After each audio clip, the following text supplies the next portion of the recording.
Hey everyone, and welcome to this short but sweet trip report on a flight I took to Washington, D.C. back in March.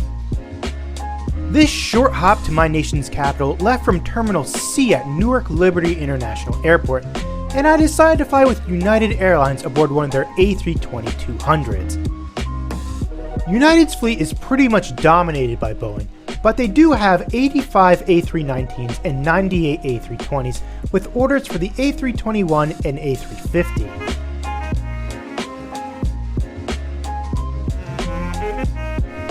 United has their A320s set up in a 3-class configuration, with Domestic First, Economy Plus, and Standard Economy.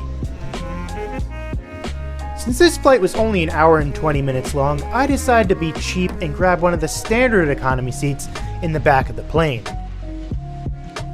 There's 96 regular economy seats on this plane in a 3-3 layout. They all have 30 inches of pitch and are 17.7 inches wide.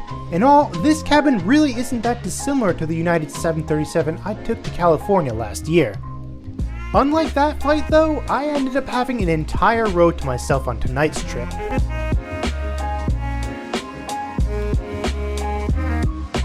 With hardly anyone on board, there were no delays, and we made our way out to the runway on time.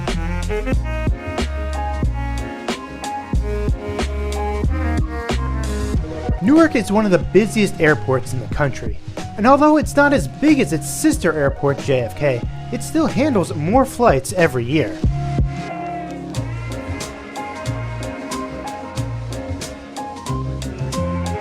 After taxiing for what seemed like forever, it was finally our turn to take off.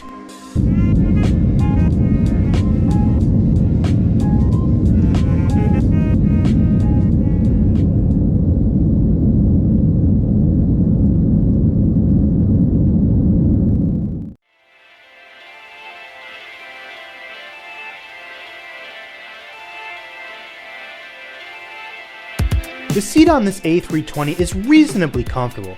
It has an adjustable headrest and a decent amount of recline.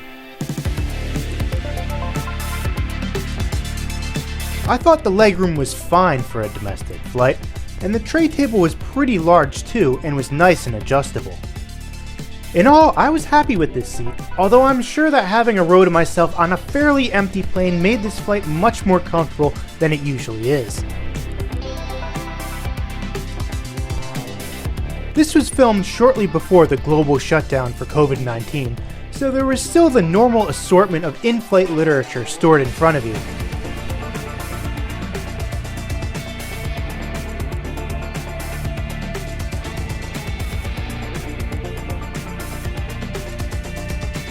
There's no seatback IFE systems, but United does offer a free streaming service if you download the United app to your personal device. There's a great variety of content available, and it worked well when I used it.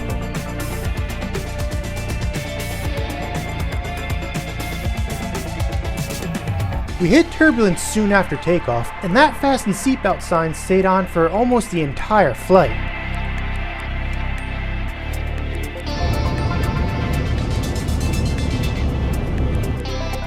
There were 2 bathrooms on this A320, and they were both pretty standard. Well, except for this amazing wallpaper. I don't really know why I liked it so much, maybe it just had a cool retro feel to it. Anyway, about 30 minutes after my restroom visit, the cabin lights were turned on and Washington, D.C. came into view as we began our descent.